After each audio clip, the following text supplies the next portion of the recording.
Ola, dende Radio Allariz, estamos aquí en Falamos do Noso a todo risco. Sempre as tres voces que iluminan este espazo sonoro. Hola, Toño, que tal? Como andamos? Hola, que tal? Moi ben. Moi ben, Ángeles? Hola, hola, a todo risco. Perfecto, maravilloso. Estamos de parabéns porque contamos hoxe nesta edición especial cunha entrevista que imos manter co grande Brais González e esperamos que sexa unha entrevista nutrida e rica en contidos, non? En principio promete, non? O Brais ten estado de actualidade nos últimos días, nas últimas semanas, como autor da Loba Branca, esa ópera que se estreou recentemente dentro do Estado español. Xa se fixera antes en Italia, pero dentro do Estado español a do principal foi unha estrea, non? Pois sí. A nivel estatal. Vai ser seguro que un privilexio falar con el durante uns minutos. Pois seguramente. E como non vai ser prometedor cando alguén nos vai contar unha historia de Galicia do Courel posta en notas musicais. Non se pode pedir máis. Entón entramos desde a música e presentamos a entrevista.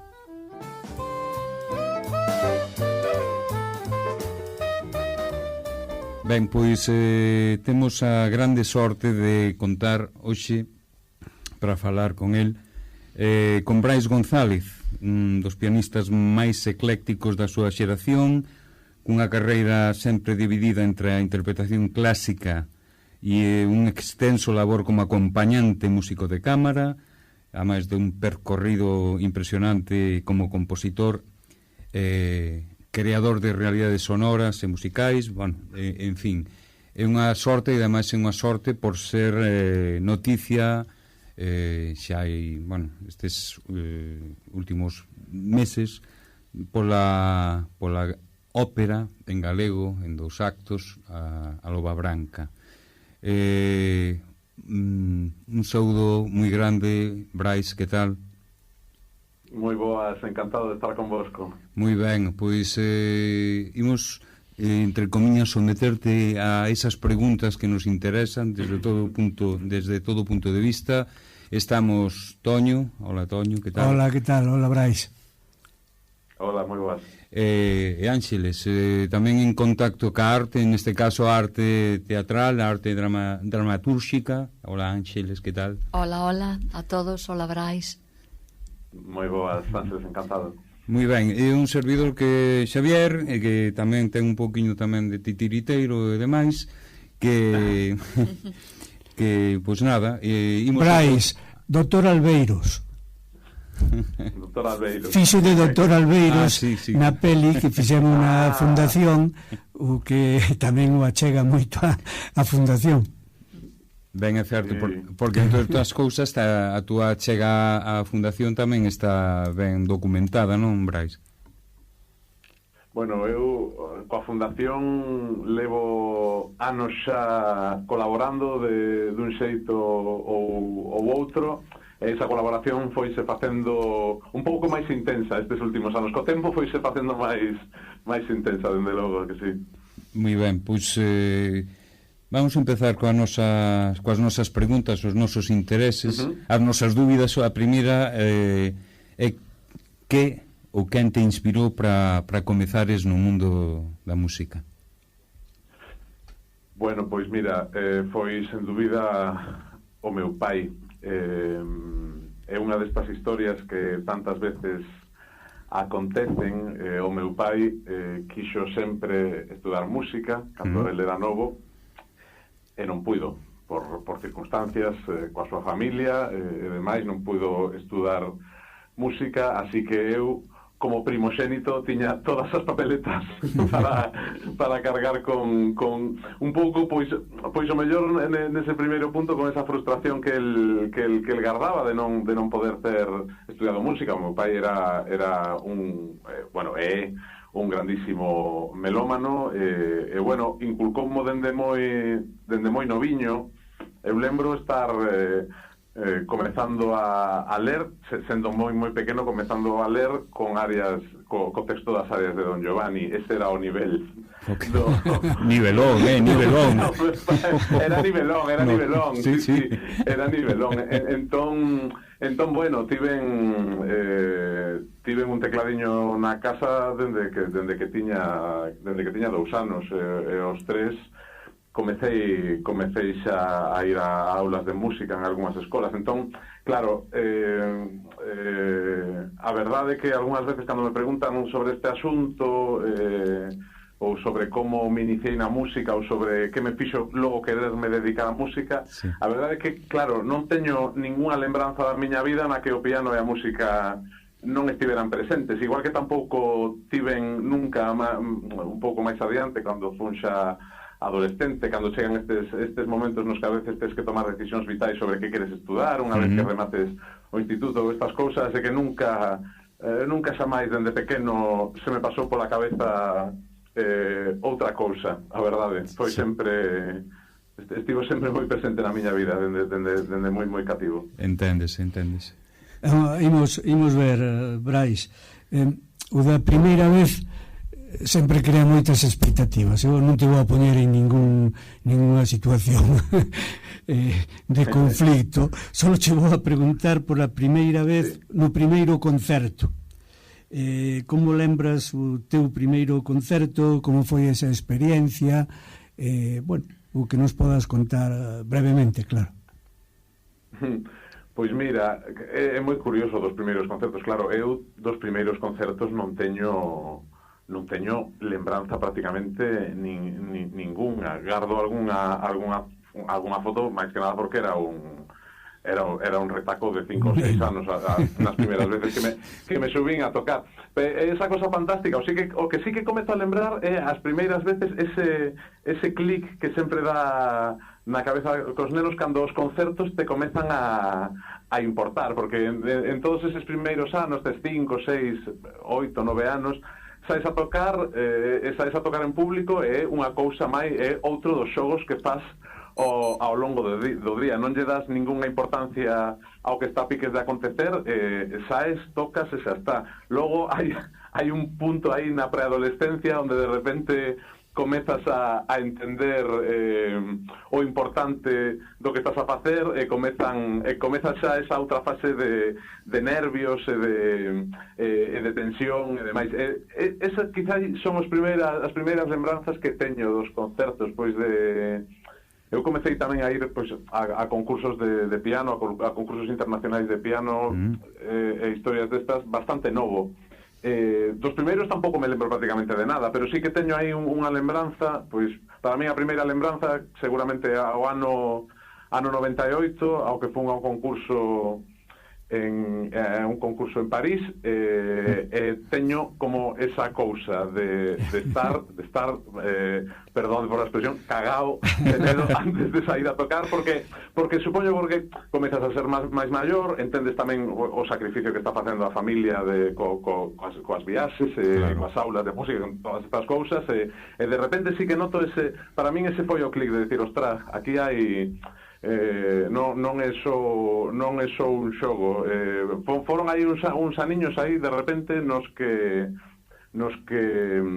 servente un pouco para desenvolver precisamente pois as estrategias que logo mantés durante toda a vida, pois por exemplo para controlar o medo escénico e todo este tipo de historias. Lembro neses anos ese punto de tensión cando daste conta de súpeto, así, de repente un día a cabeza para este clic, e daste conta do que está a acontecer, que é como algo máis que un xogo, non? Brais, son Ángeles, e eu vou ser un poquinho máis sádica cos meus compañeiros, porque sinto cuidado moito, con ela, que che teatreira, sinto cuidado. moito, pero eu sempre cando me atopo con un artista sempre teño ganas de abrirlle a cabeza para saber o que ten dentro antes de executar, de compoñer, de artellar toda a vosa composición artística.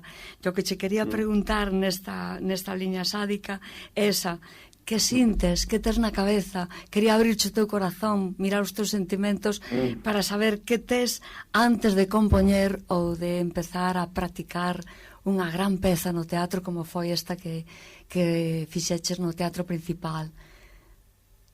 Pois, bueno, é unha moi boa pregunta, a ver se son quen de contestala axeitadamente. A ver, o primeiro sobre o que supón a creación musical como calquera outra creación. Vou volver de novo a cando era cativo. Eu tiven unha sorte inmensa que non sempre se ten, e iso é simplemente azar, de ter un profesor de piano cando era moi novo, un profesor lituano que era tamén compositor e que meteme un pouco pois nesa escola que teñen os rusos ás veces, onde non está tan separado, tan compartimentalizado os distintos eidos que pode ter a música. A min dende pequeno prácticamente obligaronme a compoñer, igual que me fixeron improvisar. As aulas de piano non eran só aulas de técnica pianística, eran aulas de música, onde eu tiña que aprender a tocar o piano, pero tiña tamén que aprender a compoñer, tiven tamén que aprender a improvisar, e tiven que aprender a desenvolverme en distintos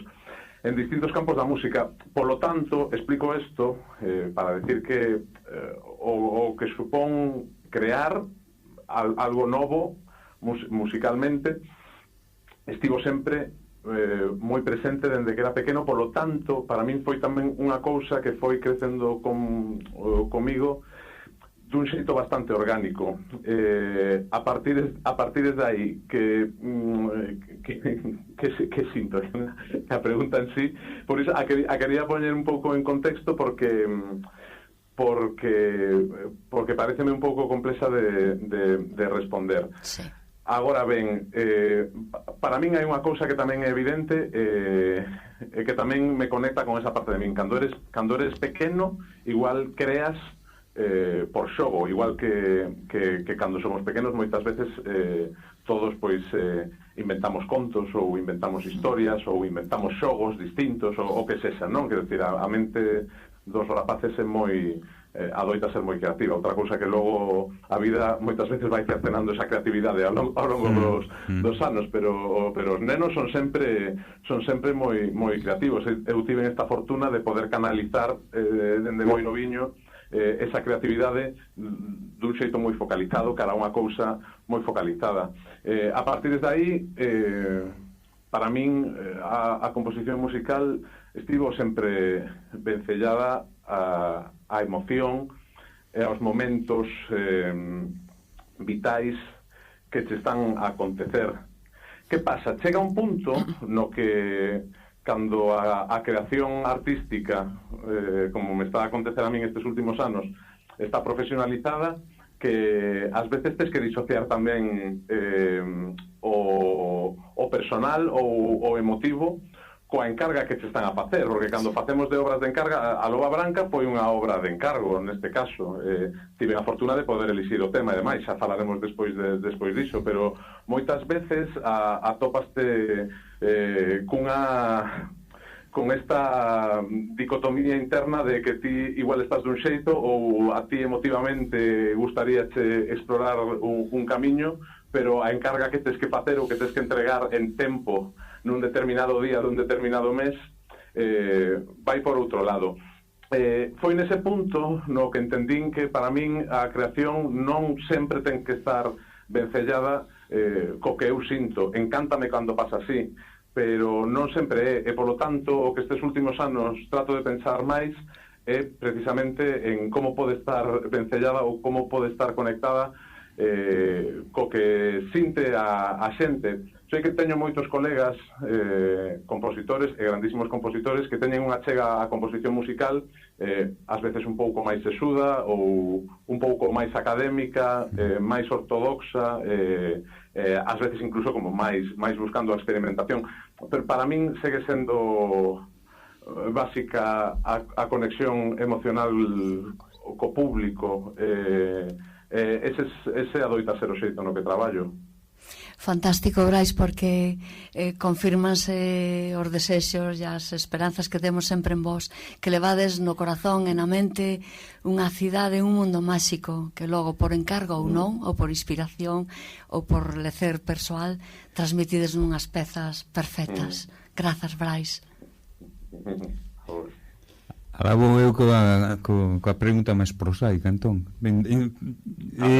Sí, estas son casi de manual. Entón, é preguntarche non polos fillos, senón polos gustos musicais, non? Isto de preguntar quen é máis guapo ou quen é o que che gusta máis, quero dicir, os estilos e períodos musicais nos que te moves ou que traballas, tanto música, pois iso, máis contemporánea, máis folk, máis indie, ou onde te encontras máis cómodo?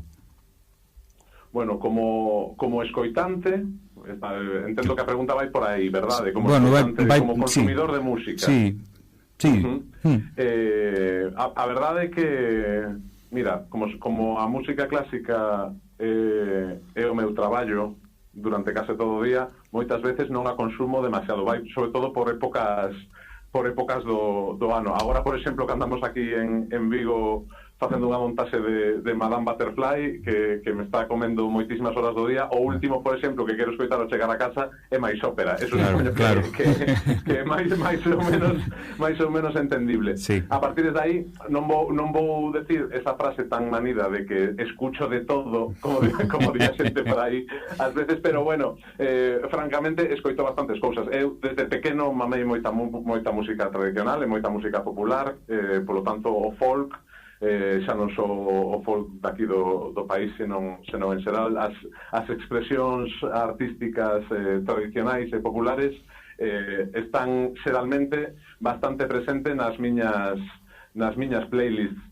Tamén o rock, tamén o jazz, pero por exemplo ás veces atopo moi interesante, aínda que non sexa un grandísimo nin coñecedor do xénero nin un grandísimo fan, pero ás veces escoito rap tamén, porque pareceume sempre moi interesante a prosodia interna que ten, como ese vencello ao final coa poesía tamén. De feito, eu atopo certas similitudes entre os recitativos das óperas e o xeito moitas veces que teñen de cantar ou de recitar, porque al final non deixa de ser un recitado no rap. Por lo tanto, sí que teño como din agora os rapaces, unhas red flags, unhas liñas vermellas que sí que non acabo de entender, e pásame co heavy metal e co metal así un pouco máis duro, algo que non lle gusta nada a miña parella, que é unha metaleira de manual, pero eu a verdade é que non acabo de atoparme, non acabo de empatizar con esa música,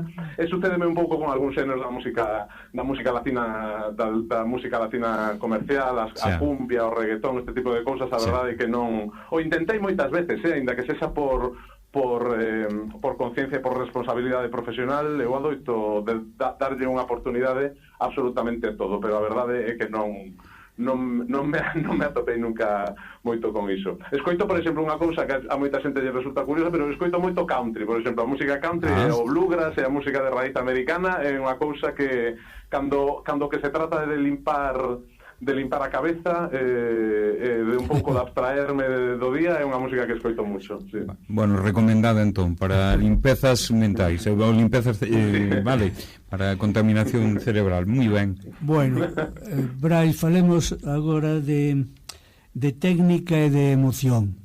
Eu tiño-te visto maltratar literalmente un piano, convertilo nun instrumento de percusión, se cho comentei ademais en algunha ocasión, sí. Pero por outra banda é evidente pois a gran perfección técnica que tes cando estás sentado diante deste instrumento, non?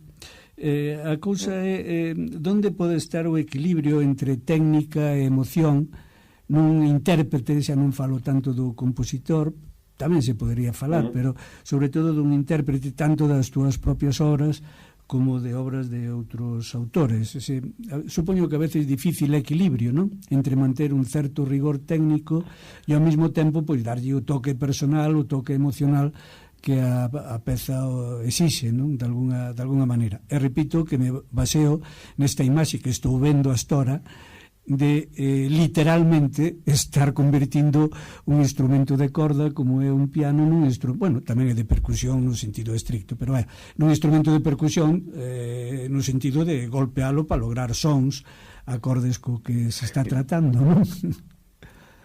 Sí, con esa obra tan magnífica de Piazzolla que fixemos aí un na fundación, efectivamente. Sí.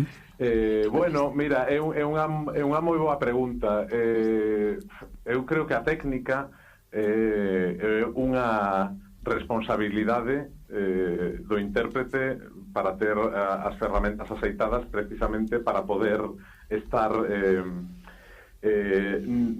digamos na porcentaxe máis alta posible focalizado na emoción. Eso é como vin eu sempre, quero dicir, a técnica é algo, a técnica pianística, a técnica de calquera instrumento, igual que a técnica coreográfica nos bailarins ou a técnica actoral no mundo escénico, é algo que desenvolves e traballas ao longo de moitos anos.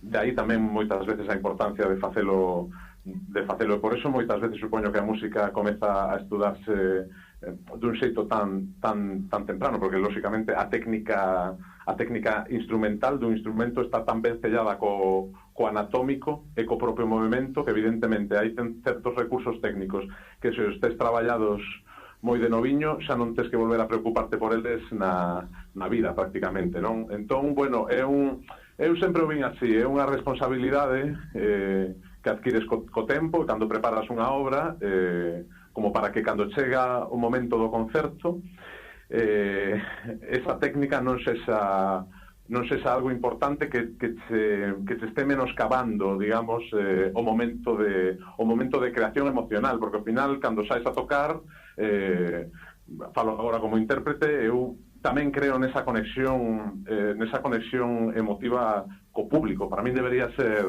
o principal. Agora ben, que pasa nalgúns puntos, porque evidentemente hai obras do repertorio que son tremendamente exixentes técnicamente e que pode ser que nalgúns intres, nalgúns momentos focalicen a atención máis que o emotivo, ou que noutros momentos presentese de novo esa dicotomía entre a que atender ao técnico e ao perfecto ou ao emotivo. Aí habería moita discusión con moitos dos meus colegas. Eu, a verdade é que aposto sempre polo emotivo, porque para min non, quero dicir, na música clásica pasa unha cousa, estáse volvendo seguramente, porque está un pouco desconectada quizáis do público, en moitos casos do público máis popular. Eu vexo que moitos dos meus compañeiros, eu pasei por eso tamén moitas veces, cando saen a tocar en público están moito máis preocupados dos comentarios, en primeiro lugar, dos colegas de profesión, ou dos catedráticos de turno que poida haber na sala, o demais que no público. A mí non se me vai da cabeza que ao final o arte é algo social, o arte é algo que nos conecta como sociedade e como comunidade. Por lo tanto, para min o máis importante segue a ser o público, e ao público, a meirande parte do público, de chegas dende a emoción, sí. non dende a perfección técnica. Partindo da base, como vos decía antes, que evidentemente o traballo técnico é unha responsabilidade do artista, non se trata de sair aí, como decimos no argot, a guarrear un montón de notas, pero a por moitas caras, entón xa está, non estou falando diso, pero lóxicamente hai veces que presentanse ocasións nas que hai compromisos entre o técnico e a emoción. Eu o que non entendería nunca é estar aí constreñido no piano, centrado en intentar dar todas as notas e non estar atendendo ao verdadeiramente importante, que é a xente que está a outro lado e a xente a que estás intentar transmitirlle algo, non? Creo que é o máis importante, vaya. Sí. Brais, fantástico. Falando de maxia, falando de emocións, falando desa cidade de fantasía que levades na cabeza e no corazón para transmitirlle ao público, quería preguntarche que obra, que concerto se parece a ti que foi o máis importante desde este punto de vista para ti?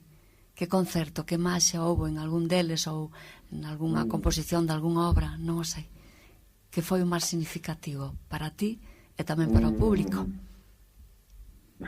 Bueno, eu no público, polo público non podo falar, só podo falar a veces do feedback que te chega despois. Bueno, pois mira, vou comentar dous. O último é o máis inmediato, porque para min a estrela de Loba Branca foi algo absolutamente máxico. Houve precisamente unha comunión co público, creo que moi grande. E logo eu teño grabado unha lembranza de hai uns anos tocando en Letonia. Estaba tocando co meu grupo Kasperbeck, que tamén estivemos dabondo en Allariz estes últimos anos facendo aí música para cinema mudo. Temos a sorte de viaxar moito cos proxectos. E ás veces pasas estas cousas cando estás en tour, cando estás de xira, non? Que igual estás facendo, pois tes que facer 10 concertos en 14 días ou barrabasadas destas, ou 15 concertos en 20 días, e cabe a posibilidade que en algún deles desconectes un pouco a cabeza. Esa é unha cuestión de ritmos e de saturación que evidentemente aos artistas tamén nos pasa. Evidentemente, ás veces a cabeza satúrase, ás veces non sempre tes o día para dalo todo, ás veces esas cousas acontecen. E lembro estar tocando nunha cidade de Letonia que se chama Daugavpils, por certo a terra de nacemento do artista de Mark Rothko.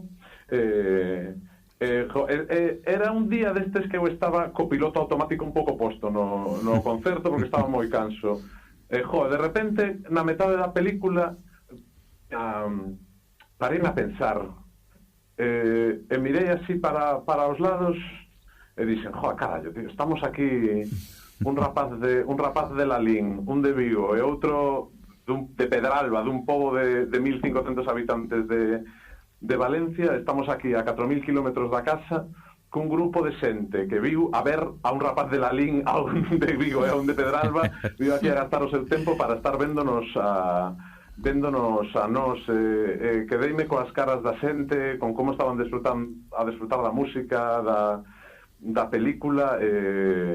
Sentime por un lado super afortunado, a verdade, de poder vivir estas cousas e de poder traballar nalgo así, no que faz a xente estar así de feliz, ainda que sexa por un ratiño do seu día.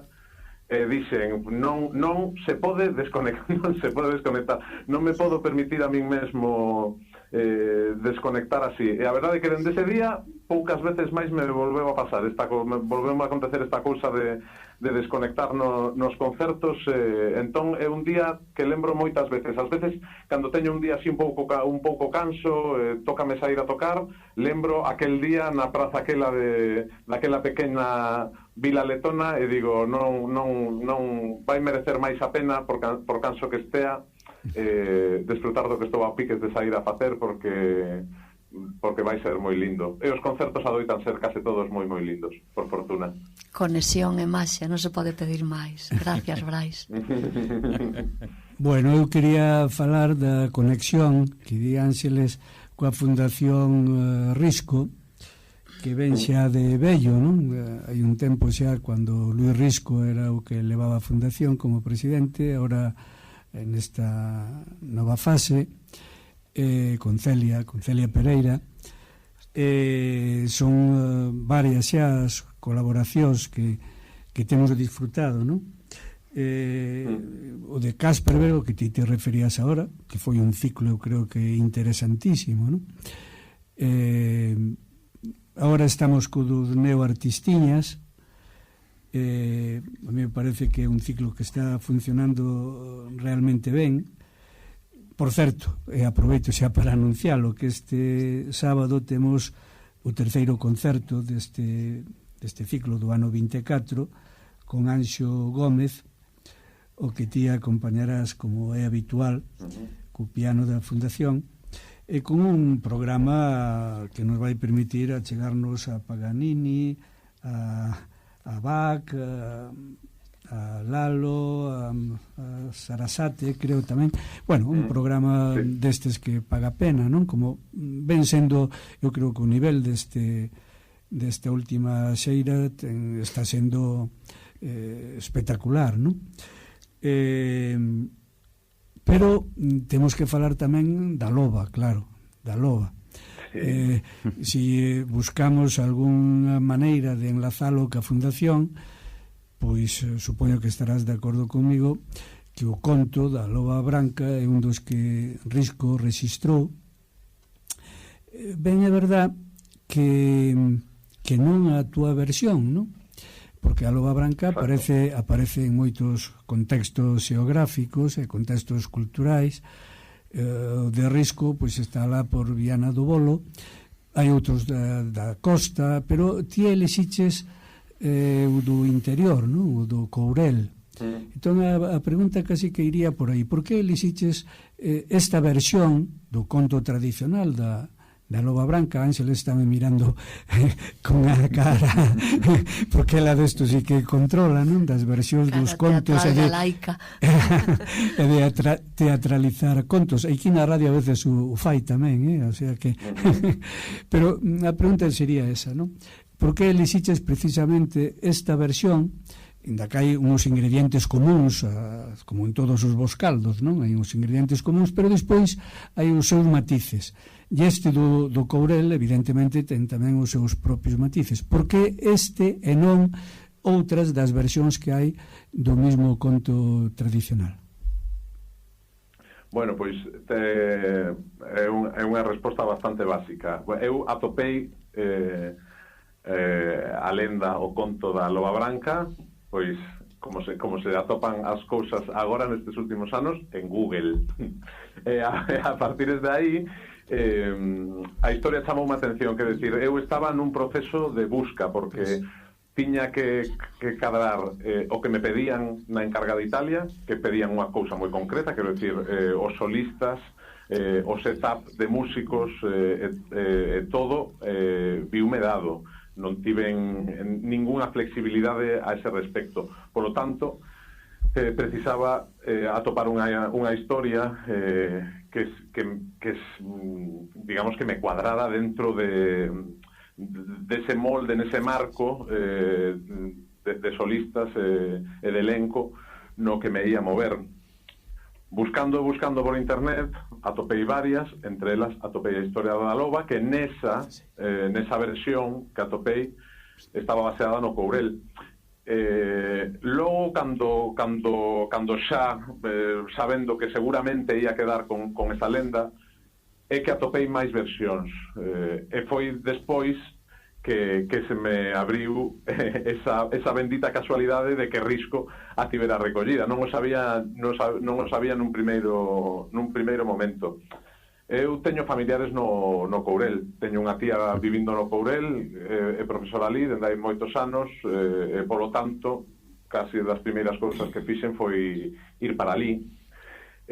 O Courel é unha terra que coñecía ben, pero bueno, vela coa perspectiva da Loba resultou moi interesante. Logo, vencellando un pouco co que contaba ou co que me preguntaba antes Ángeles sobre esa vinculación, esa ligazón emocional que pomos en algúns momentos os creadores coas obras nas que traballamos, pois eu nese momento de estar facendo Loba Branca estaba pasando un momento persoal, non vou decir malo, pero sí que pouco introspectivo, estaba como moi pechado en mí mesmo eses meses, e claro, de repente eu fun ali ao Courel, visualicei a historia e pareceume aceitadísimo, porque pensar en situar a ópera nun inverno moi escuro, moi cru, no Courel era xusto o que estaba eu precisando. A verdade é que era o xeito no que eu pensei que podía dar máis de min mesmo logo como compositor a hora de plasmar o que tiña que plasmar. Tiña outras ideas na cabeza, tiña un par de lendas sobre Pedras Mouras, tiña unha lenda sobre, barallei tamén a posibilidade da lenda de Leucoiña, da serea que guiou a Teucro ata Pontevedra. O que pasa que pensei que o que me deu, o que tiña no corpo nese momento era ir cara ao Courel e contar a historia da loba do xeito da que contei. Logo, evidentemente, os que coñecedes a obra, os que viron a representación, verán tamén que do conto e da lenda popular do Courel, o meu libreto, evidentemente, amplía e varía bastantes cousas, pois só unha referencia, pero bueno, gustoume esa idea de crear algo como se crea en Loba Branca, un primeiro acto, bueno, prácticamente un acto e medio moi escuro, un acto e medio que puxera realmente que deixara realmente patente o difícil que tiña que ser a vida no Courel no tempo no que se sitúa a acción, un tempo indeterminado, pero en todo caso falamos do pasado, e que se abrira ao final. E curiosamente, case a nivel vital, segundo fun facendo a obra e ia chegando a ese finale do acto segundo, a miña vida persoal foise abrindo tamén segundo sabía a música tamén, curiosamente. Eu a vin, vou utilizar unha palabriña que Ángel xa me está mirando mal. mal non, que eso nunca fai, pero eu a vin como moi ecoloxizada, como unha versión moi ecoloxizada. Non sei se o palabra cadra ou non cadra. Cadra moi ben, porque o Courel é ecoloxía. Ecoloxía, bueno, claro. Pero de ecoloxizar non sei se cadra tamén. É un invento, pero cadra moi ben. En algún momento da obra deu unha impresión que ti este ingrediente, o ingrediente ecolóxico, tiveches un interés en que estuvera presente, non, na obra. Non sei se foi unha apreciación miña ou se realmente ten algo que ver con a situación real de... Bueno, tanto en Loba Branca como nas outras pezas escénicas que fixen a partir de Loba Branca, porque para min Loba Branca supuxo un cambio moi grande, de ser a primeira vez que me enfrontei, quero dicir, eu son compositor, son pianista e compositor. Escribir non escribira nunca máis aló da casa, das cousas que escribía na casa. Foi, por un lado, un reto importante, pero foi algo que o pasei tan ben facendo o libreto de Loba Branca que abriuseme un mundo novo e un xeito moi novo de contar historias. A partir de Loba Branca, a min saíronme outras dúas encargas bastante grandes para facer non óperas, pero neste caso contos escénicos para a orquestra. Outra delas baseada tamén nunha lenda, neste caso dos Ancares, que se chama Cerva Branca, a lenda da Cerva Branca de Doiras. E outra que xusto entreguei hai un par de semanas para unha encarga do Ministerio de Cultura sobre unha lenda, neste caso escocesa, sobre a lenda das mulleres foca escocesas, das selkis que lles chaman. Para min hai algo moi interesante neste traballo que fixen con estas tres obras de adaptar un conto tradicional, digamos, darlle un arco narrativo novo, ampliálo, que é pensar de ese, que decir, a ver como explico, escapar un pouco da moraleza máis fácil que poden ter estes relatos ou estes contos, e vencellalos con algo que poida estar de actualidade hoxe en día, ou que teña máis que ver coa vida que todos vivimos hoxe en día.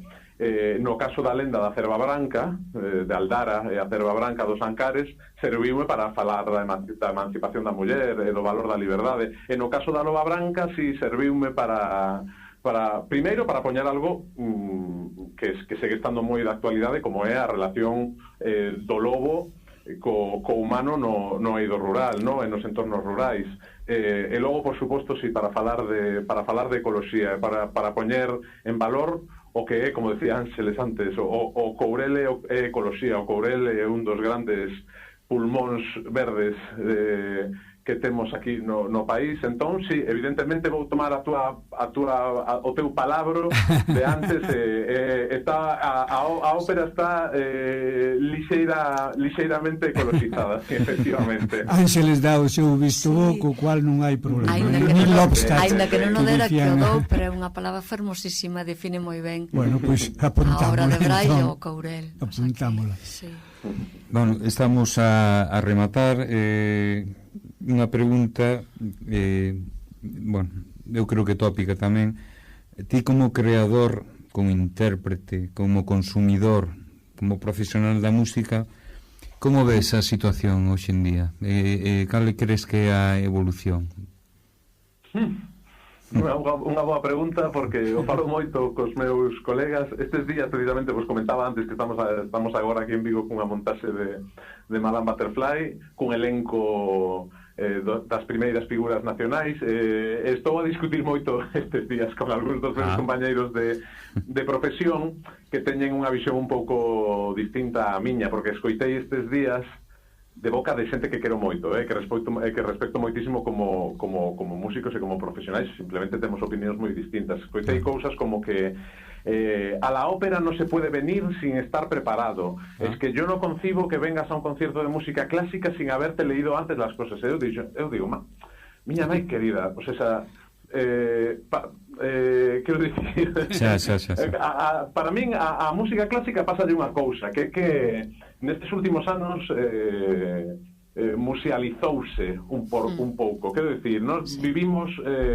que cun constructo escénico e performativo da música clásica herdado de finais do século XIX e que de repente dende entón permanece inamovible. Estableceuse como un canon que non se volve mover ou que se move moi pouco.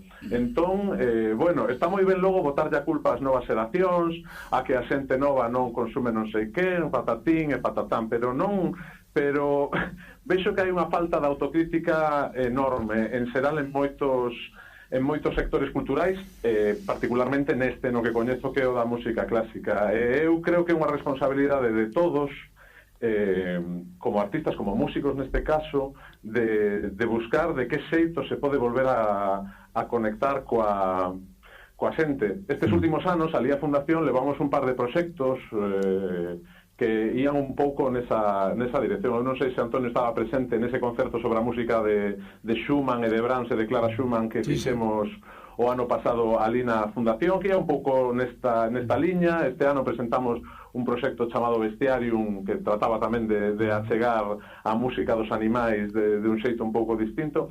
Creo que é unha responsabilidade, porque é evidente que o paradigma da música de concerto, da música clásica,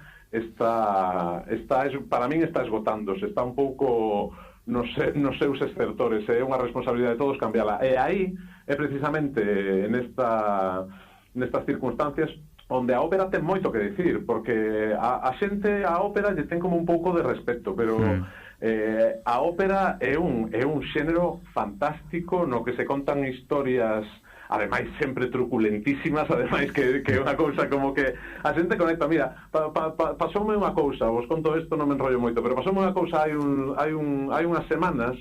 Cheguei aquí a un bar da miña zona a tomar algo con os amigos e atopámonos con outro grupo de persoas que coñeceramos ali había uns meses nese mesmo local. Xente que non é precisamente do mundo da cultura en absoluto, para nada. E víronos, lembráronse que éramos músicos nós, e nos dixeron, ostras, pois aquí a Vigo viu en verán, aquí ao Parque de Castrelos, ao Auditorio de Castrelos, unha montaxe creo que non sei se era de Rigoletto ou de Trovatore, dunha destas grandes óperas de Verdi. varios deles dixeron, jova, non fóramos nunca a ópera na nosa vida. Fomos a ver esa representación en Castrelos porque era gratis e obligados por algúns amigos. Quedaron abrallados. Sí. Quedaron tan abrallados que sacaron entradas para agora para esta representación de Madame Butterfly, que non eran entradas de 70 euros, quero decir, non era nada económico, sí. Porque lles flipou, simplemente.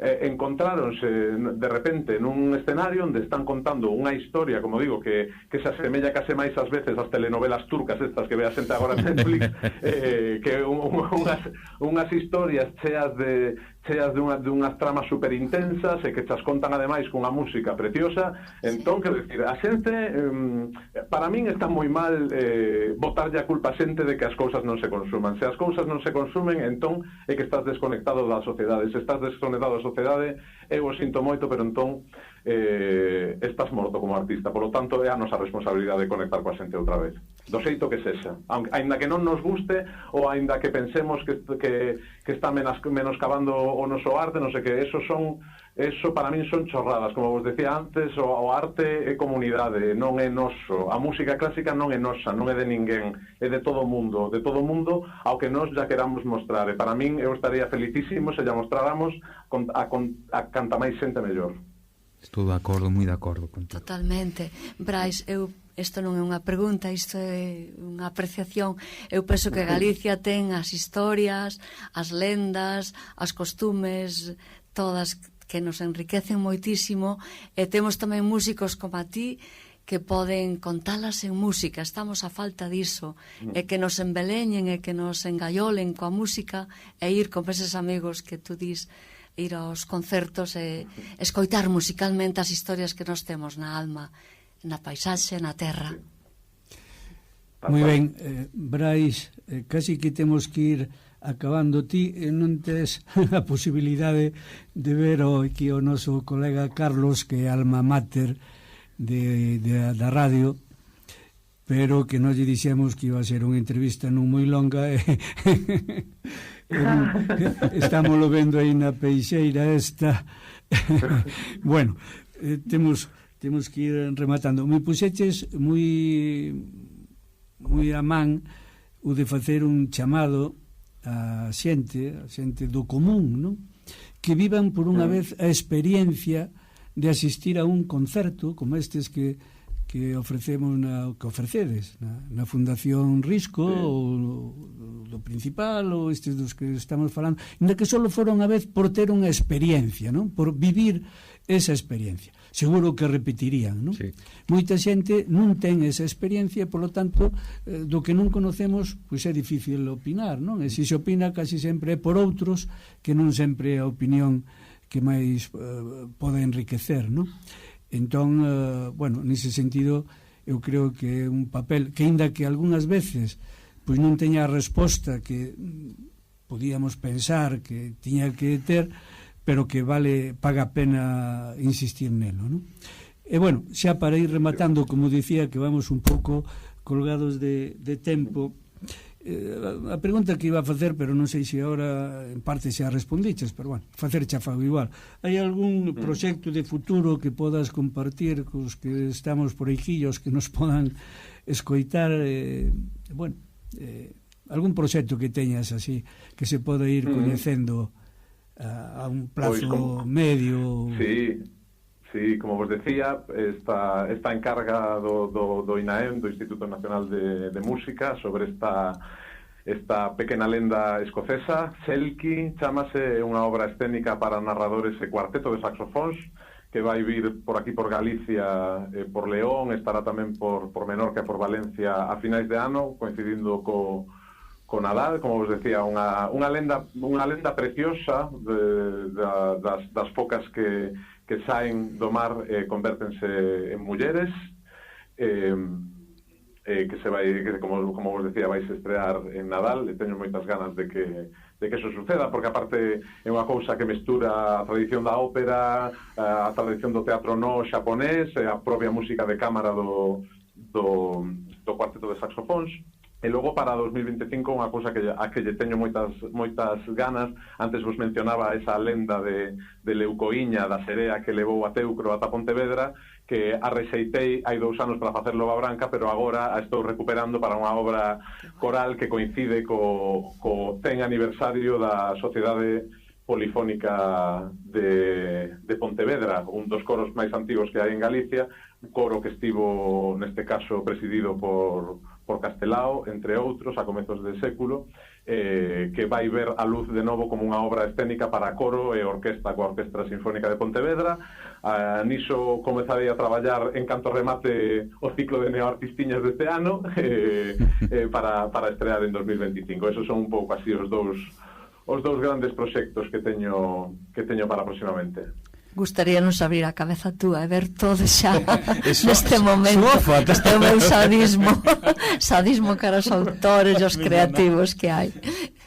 Bueno, Brais, moitísimas grazas por compartires con nós, primeiro o tempo, segundo as túas experiencias e finalmente todos os coñecementos e impresións musicais que nos ofreciches. Foi un auténtico placer, eu creo que para todos. Só podemos, pues eso, ter outra ocasión para seguir compartindo este tipo de comentarios de eventos, porque ao final non deixan de ser eventos, porque entón dirá que a música está máis viva que nunca, esa impresión. Moitas grazas por estares aí con nós. Gracias, Brais. Moitas grazas aos tres. Foi un placer inmenso compartir este rato con vosco e oxalá asa outra cando toque. Oxalá. Moi ben. Como moi tarde vémonos o sábado. Apertas, a música conta historias. Venga. Grazas, Brais, moitas grazas. A vos.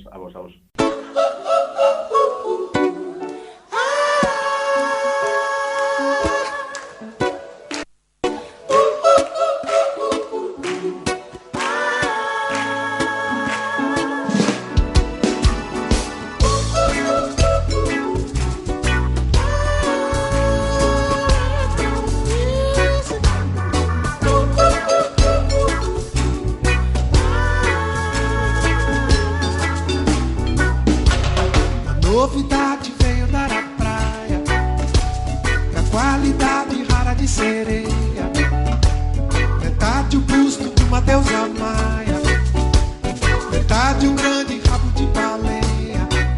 A novidade era o máximo do paradoxo estendido na areia.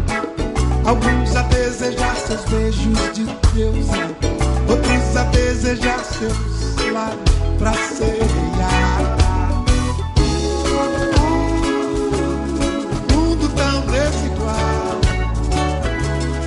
Tudo é tão desigual.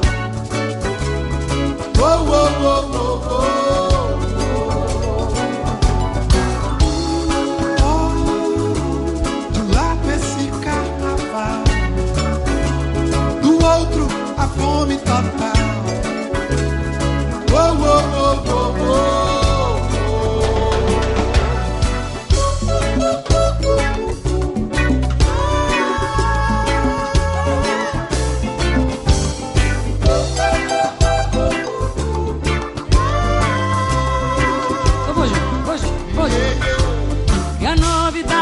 Seria um sonho, o milagre risonho da sereia virava um pesadelo tão medonho. Ali naquela praia, ali na areia, a novidade era a guerra entre o feliz poeta e o esfomeado, estraçalhando uma sereia bonita, despedaçando o sonho pra cada lado. Oh, oh.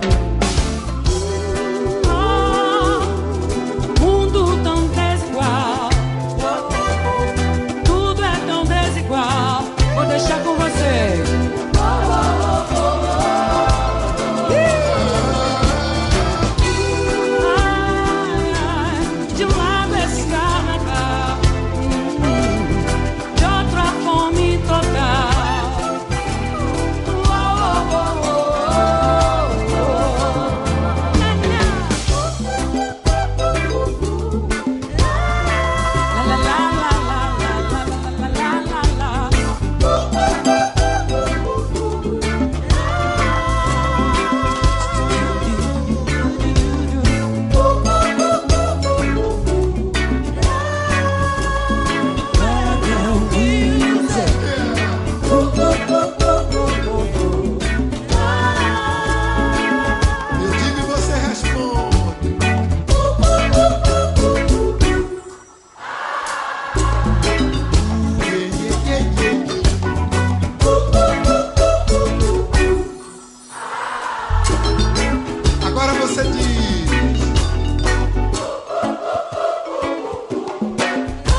isto é todo que non é pouco, é moito o que deu de sí ter esta oportunidade magnífica de falarmos con Brais González. Eu non sei que impresión levades desta entrevista, conversa, bueno, experiencia, biografía. Bueno, eu creo que é un abano grande que nos leva dende as emocións, a veces incluso desde as emocións máis íntimas, non? Relacionadas, como nos explicaba Brais, incluso ca súa biografía en algúns casos, ata outras cuestións pois un pouco máis racionais, relacionadas coa técnica, ca percepción que hai deste tipo de concertos e tal. Eu me quedaría cunha cuestión, se me permitide, non? Sí. Xo cito, ou xo comentei, a necesidade de que todo o mundo teña na súa experiencia vital, no seu repertorio de experiencias vitais, asistir polo menos algunha vez a un concerto destes que a veces dunha forma un tanto esquiva, creo, non? Porque igual non axuda moito a xente, lle chamamos música clásica. Claro. Pois que teña esa experiencia na súa mochila, non? Que non estuve en aquel concerto e polo menos cando gústame, non me gusta, pois ter tes unha base de, claro, ter unha base para dicilo. Vou vos comentar unha anécdota nesto de gústame, non me gusta, que eu utilizo moitas veces para este fin. A Picasso lle gustaba moito asistir ás súas propias exposicións de incógnito, andar por ali escoitando as opinións que daba a xente en certa ocasión colócase detrás de dúas señoras que estaban vendo un dos seus cuadros e que comentaba unha outra, bueno, a mí isto gústame, pero non o entendo, non? Chégase Picasso, señora, pero mira, usted gustanlle os guisantes? Se os guisantes gustan, entendeos. Claro. Por eso quero dicir racionalizar todo, non? Claro, hai unha experiencia que hai que vivila, é a única forma de poder valorala. E todos somos conscientes de que cando isto se vive con intensidade, pois normalmente a consecuencia que sacamos é do máis positivo. É un goce, claro, extraordinario. Eu sigo ca miña idea criminal, as ganas de sempre que me atopo como cun creador como é Brais, teño ganiñas de abrirlle a cabeza para saber todo o que se vai desenvolvendo por a cabeciña desta xente. E respecto á divulgación destas grandes obras, hai un contiño que un contiño non, é unha realidade que sucedeu en Verín. Quero dicir con esta realidade que vos vou contar agora que os responsables de difundir isto teñen o que facer sempre, entenda que non entenda a xente, hai que difundilo sempre, porque en Verín sucedeu o seguinte: un paisano andaba no contrabando do café cun burriño e traía e levaba nas alforxas do burro café. Mentras iba viña tal, había unha parella da Guardia Civil que xa o coñecían, non lle mandaban abrir as alforxas, ata que un día cambiaron de parella, non o coñecían e dixeronlle: señor, abra as alforxas. Non levo nada, é que non levo nada, de verdad que non levo nada, unha comidiña para os cuellos, pero abras alforxas. Digolle que non levo nada, comidiña para os cuellos, pero abras. E abriu as alforxas e que había café. E a parella da Guardia Civil díxolle: pero dende cando os cuellos comen café? E o paisano díxolle: ai, eu non sei, eu levollo, se comen ou non é problema deles. E isto é igual, é dicir, hai que presentar as obras clásicas ou non, o que sexa, ao público, que entenden ou non. No caso de Picasso é igual, hai que presentalo, xa entenderán. Claro, o final a veces pasan anos. Se me permites, utilizando o asunto do contrabando, hai unha historia que vai nesa mesma dirección. Un individuo que andaba tamén supostamente metido nesto do contrabando pasaba todos os días á fronteira cunha bicicleta e, bueno, os guardias estaban moi mosqueados, a ver, revisábano, volvían a revisar e o día seguinte volvía a pasar ca bicicleta, volvían a revisar, non había maneira, hasta que pasados uns anos descubriuse que co que trapicheaba era cas bicicletas. As bicicletas. nadie se lle ocurrirá. Trapichear co mundo da arte. Pois é que é igual, non? Sí. Co mundo da arte, ese bendito trapicheo, non? Oxalá. Que a veces non é perceptible nun primeiro achegamento, pero que si se insiste, a pouco que se insista, e se hai algo que non nos gusta, pois non nos gusta, que non pasa nada. Con dicir que non nos gusta xa está, pero polo menos podelo dicir con experiencia de causa, non? E non de forma priorística en función de opinións que a veces pues, teñen o peso que teñen, non? Como profesora que fun, en algúns momentos utilizábamos este contiño cando íbamos de viaxes literarios e estábamos explicando cousas que ao mellor parecíanos que os alumnos non as percibían, e mirábamos os compañeiros e dicíamos seguimos ou non, e a resposta dos meus compañeiros eran café para coellos, dalle. O sea, xa o recibirán en calquer momentiño. Café para coellos, cultura para todos. Eu sei que é un peligro ter a tres profes, un en activo e dous ex sentados a unha mesa, pero bueno, eu creo que neso concordamos totalmente. Estas son historias risquianas. Sí. Realmente. Sí. Bueno, pois que máis queredes? Música, temos historias, anécdotas, contrabando. Este é un programa ecléctico onde os haxa. É cultura para divulgar. Por suposto que sí, ese é o principal, porque todo o que falamos é cultura. Entón, é da boa. Nada máis, eu agradecemos que esteades aí detrás do receptor. Agradecemos, a Toño, por suposto, e a Ángeles, por supostísimo. E nada, emprazarnos para o próximo capítulo, no que seguiremos coa nosa o noso capítulo de eso, biográfico sobre Risco. Pouco máis hai que dicir, máis que despedirnos, non? Un placer. Chao. Veña, deica logo.